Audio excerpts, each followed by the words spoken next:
Hey, good evening, everyone. It's Tuesday, January 20th, 2015, and I'd just like to talk about a really interesting topic that's come up.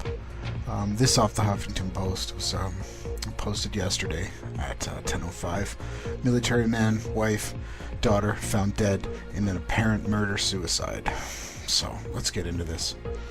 Police say that the family of three found dead in their Apple Valley, Minnesota home were victims of a murder-suicide. The bodies of David Crowley, 29, his wife Camille, 28, and their 5-year-old daughter, Rainey, were found Saturday, lying near the front door and next to a gun. According to the Star Tribune, neighbors said they hadn't talked to the seemingly happy family since before Christmas. But they did notice that David Crowley had begun to act strangely over the past year. This is where the story starts to get interesting to me. If you noticed his actions and behavior, but you missed where they had been for 20 days, I don't know how you could relate the two together. This seems to be some sort of a cover-up here. Neighbor Colin Porchnow discovered the bodies when he looked through the front window after noticing packages piling up on Crowley's front doorstep. He told the Star Tribune that he initially thought the corpses were mannequins. Because, I don't know, this story has definitely been messed with. To me, they just didn't look human, Porchnow said. Like, even the setup person that's giving these testimonies, his name's Porchnow. But moving on, to me, they just didn't look human, Porchnow said.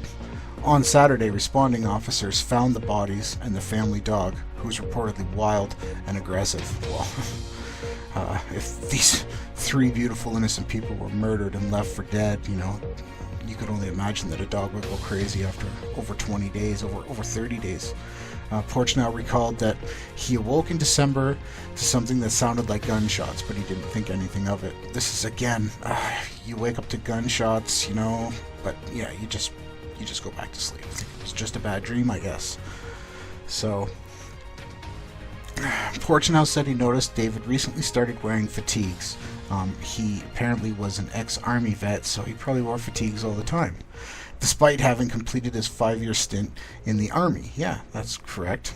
And cut his hair short last year. The former soldier who married his wife just before he served a tour of duty in Iraq was also a gun enthusiast and a screenwriter, which is excellent things.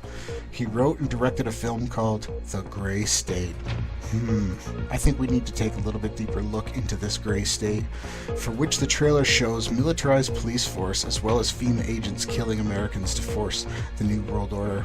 I'm just going to tell everybody right now, I think these three innocent people were murdered, and I think they were murdered because they were on the side of truth. And I'd just like to show some clips of some interesting work that David Crowley did, and yeah, God bless him, and God rest his soul and his family.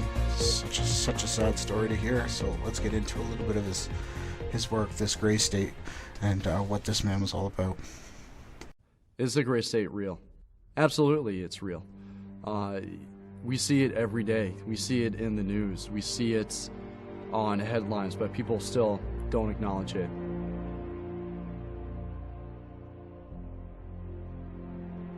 The idea of a real gray state is terrifying.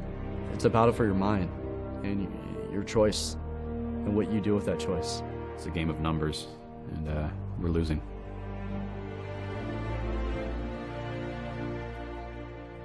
And it's been said that you should never doubt that a small group of people who have firm convictions can change the world, because that's the only way it's ever happened before.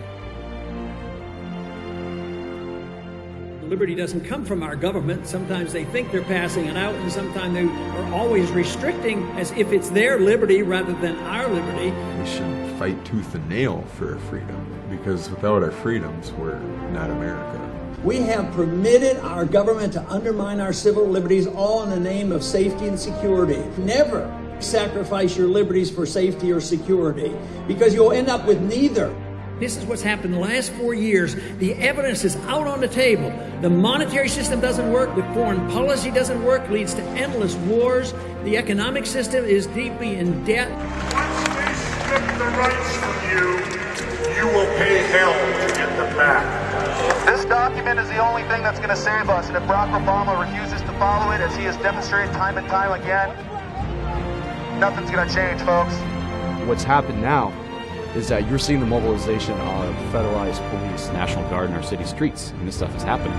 We are living in a militarized police state without anyone acknowledging that we are. The military now can arrest any American citizen, no lawyer, no charges, no trial, can be put in prison indefinitely. If you study history and you know that you allow this kind of abuse of power by the federal government, I fear what happens to us down the road. It's kind of like the people on the Titanic who didn't get off the ship.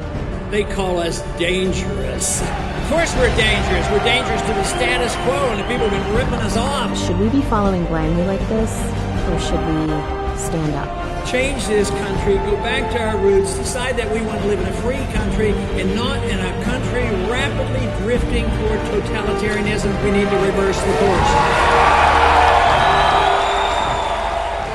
Really stand up for what's right, and that is a scary place to be.